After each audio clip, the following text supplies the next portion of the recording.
Alright, trying a new configuration, everybody, so hopefully this does not make me upside down. Hello, all my merry makers, and welcome to a Crochet and Chat. In case you don't know me, I'm Becca. This is not something I do very often, so even if you are returning, this may or may not become something that I do on the regular. And if you're new, thanks for checking me out. I really appreciate it. So, in case you are brand new to this crafting world, a Crochet and Chat is where I sit and talk, and at the same time, I crochet. I kind of see it as if I'm talking to a good friend, and they just happen to be in my house while I'm crocheting. Which, if you knew me in real life, actually happens quite a bit. So, couple of things I do want to talk about today, which is why I decided to do a Crochet and Chat, is, number one, the thing I'm working on, the Phoenix blanket. I am on row 89. So this, is a pattern by Hooked on Sunshine. I got the pattern off of Ravelry. It is a paid-for pattern, and the reason I'm pulling up my phone is because I'm not 100% sure how much it is. See if I can look that up real quick. I want to say it was something really, like $5. Phoenix, there we go.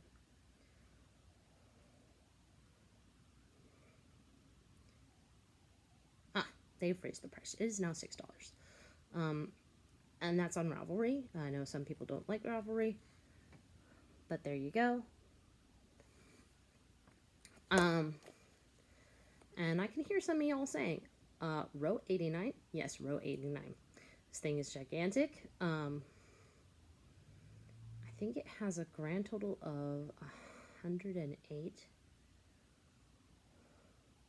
Again, I'm trying to pull up the pattern real quick to see.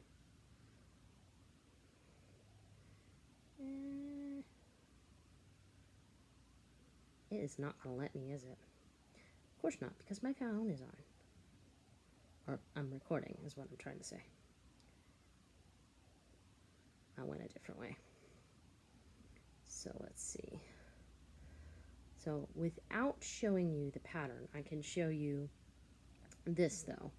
So you've got, I'm getting some reflection there, but you've got the non-printer safe version, which is like an insane amount of pages, because for each set of instructions, there's also multiple pictures. And then, I'm going to make this a little bit bigger. For the printable version, they broke it up into different parts. And this is either part 9 or part 10. This part I cannot show you. Okay, so this is actually part 9. And there are, as you see, 11 parts. So here is my quandary. Big word, quandary. Conundrum. In case that is a word that is not in your vocabulary. My pickle. I originally started making this blanket for my cousin who got married back in June, July, somewhere in there. I actually started it last year around this time. But there were some problems. One of them was my willingness to work on thing, because I thought I had plenty of time. And then the second one was in the pattern, when it gives the amount of yarn, it gives it in grams. Although there is a very small line in the non-print safe version where it says, I used this yarn. It is so many grams per it's either 100 or 175 yards. Well, I did not buy that yarn, even though they had kits available, because I had it in my bright mind that I could get different yarn for cheaper. That was not true, because if I had read that line that said grams equals this amount of yardage, the price would have been the same. So, that was on me. I've learned. I don't know if the website that carries the yarn still offers the kits or not, but when I looked, like I said, about a year ago, it was $200 for a kit. And that should kind of clue you in on about how much yarn this was. Because kits usually give you some pretty good bang for your buck when it comes to the yarn that's in them. I did not know that back then. I've learned a lot in the last year. So I bought yarn, thinking I was doing myself a favor, because I got it for half price. And I didn't realize until a certain video came out that even though there are yarns that are similar thickness, they do not weigh the same,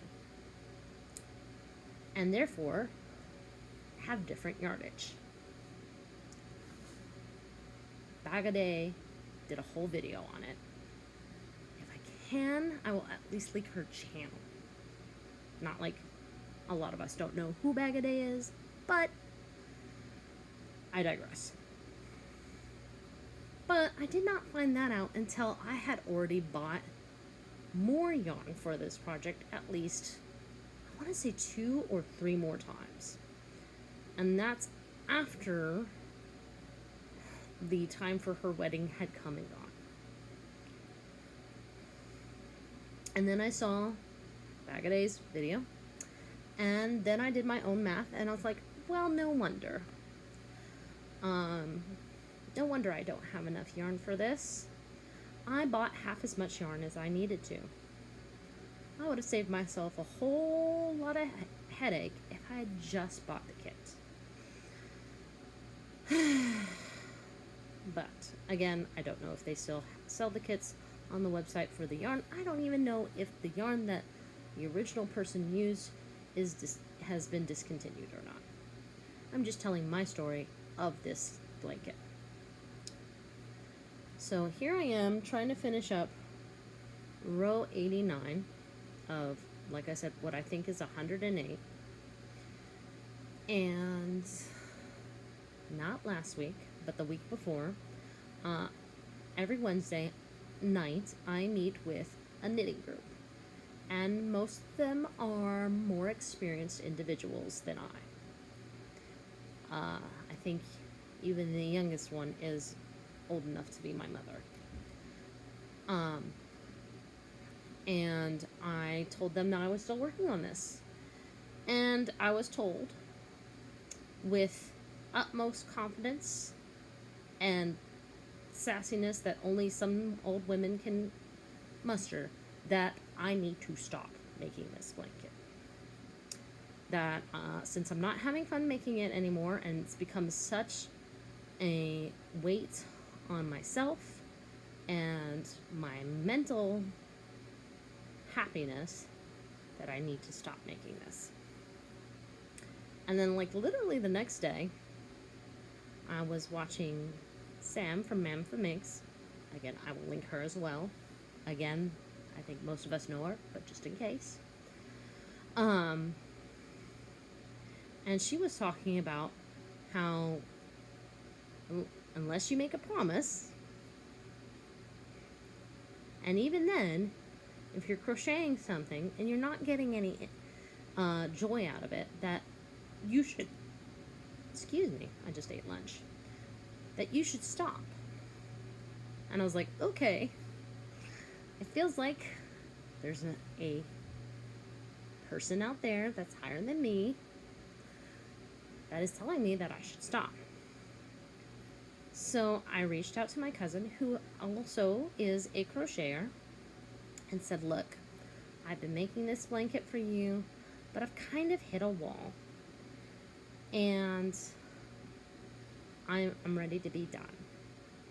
And basically, it was my husband's idea to offer her to either send the blanket as it is, basically finish this row and send it as it is, or finish this row and send her all the additional yarn that I had bought.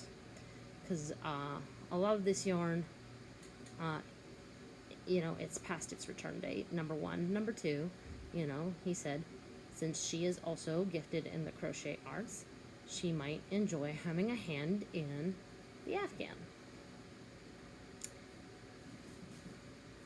So I was like, okay, this sounds like the way to go. But then I started thinking about, okay, let's see if I can pick this up.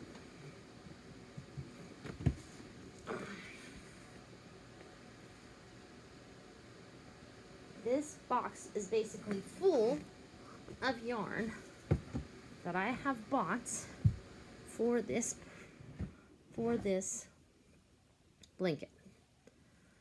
So that means I need to find a box of cardboard. Technically you can send plastic, but my concern there is that it's gonna break, because plastic has this tendency to break, whereas cardboard has a tendency to bend. But I need to find a cardboard box of similar volume to send not only the blanket, but all the yarn. And I have to tell her which color is which. And then I would have to print out not only the part of the pattern I haven't done, but also the beginning part of the non-printer friendly version, because that's where all the explanations of stitches are. And that started to bug me because, and I'm sure some of you are already there, it's a pay for pattern. Now, $6 is not much, but I believe in supporting people who have done the work. And it doesn't sit right with me. Of course, I'm not giving her the whole pattern, so you could make that argument, but it's still a pattern that technically she did not pay for. And there's just 2 more parts that need to happen. But as this is a square. It's kind of hard to see. I've taken pictures of it. If you haven't seen them on my community tab, go to my community tab. There's pictures of this thing so you can see it in all its glory.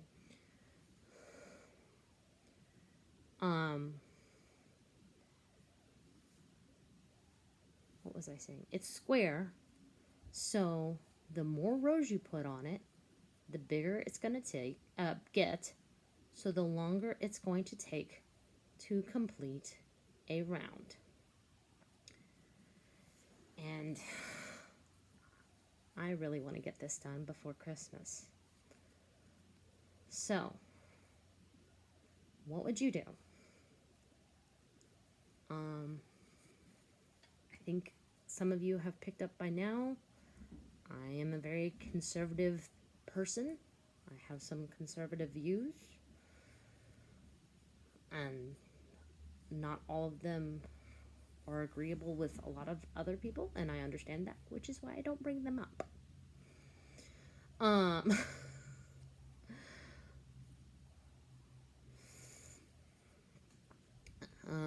I've always put it in, if you're not playing my game, why would I tell you the rules? So,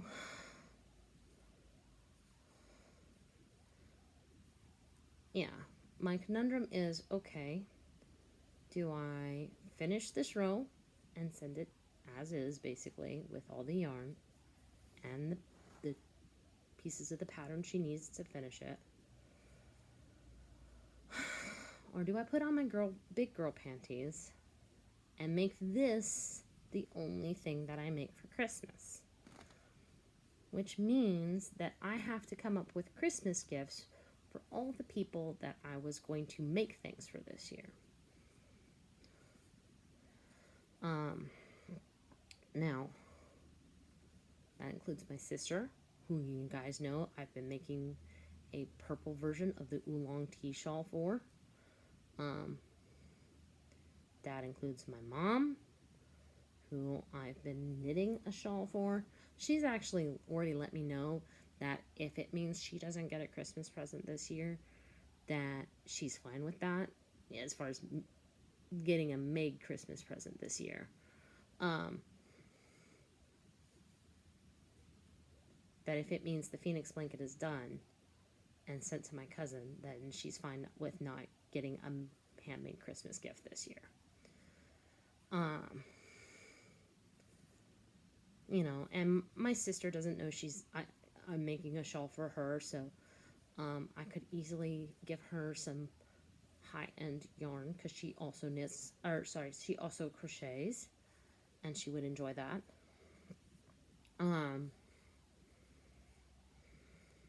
In fact, went ahead and went to Hirschner's and just bought some cotton mill-ins,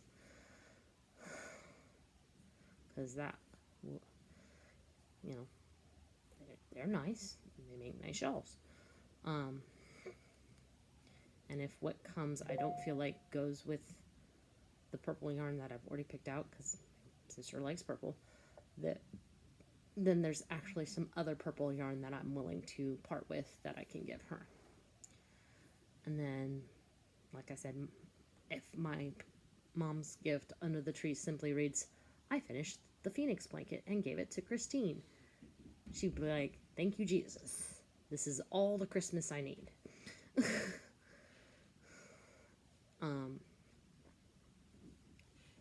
My mom is even more conservative than I am, and she's not as conservative about her conservatism, if that's understandable. So, yeah, if she knew what I was contemplating, I'm sure she would give me a earful or two. You know, one about being a good steward of my time and other people's time and all that other jazz. So that's what I need from you folks. To me, it's like, yeah, I made a promise. I made a promise that, I have to check my, hold on.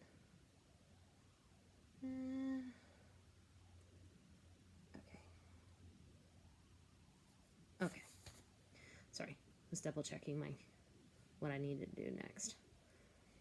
On one hand, I could see being done with it, maybe not today, but definitely this week, and it would be, you know, row 89 and no more. I can also see not working on anything else for the next 2 weeks and maybe still not getting it done.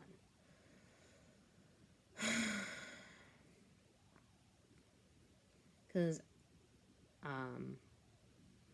if I'm honest, you know, this is not the only thing going on in my life. I know. Shocker. I have other things going on in my life. Like, Cub Scouts. And, you know, life. So, you know, considering it's taking me about 2 hours of basically uninterrupted crafting time to complete one row, you know, even if I set aside somehow 2 hours a day, I still have 20 rows to go. So that's, let's see, 20 days from now, and it is November 27th, I would basically get it done right before Christmas. And that is if I literally worked on only this. Sorry, cotton.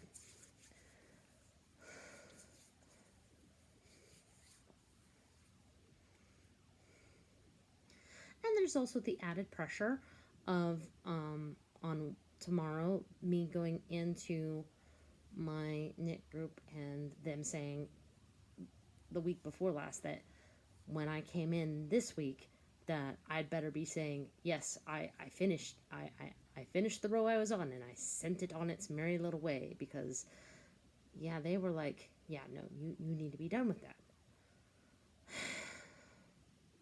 I thought I would be done with peer pressure after I got out of high school. Oh yeah. Anyway, I've rambled on long enough. I now see that my timer's at 20 minutes and you probably want to get about your day. So, if you liked this video, hey, great. Please give me a like. If you're not subscribed, please consider subscribing. Share me with your friends. Hopefully you'll join me tomorrow for What You're Working On Wednesday. And in the meantime, make what makes you merry. Ciao.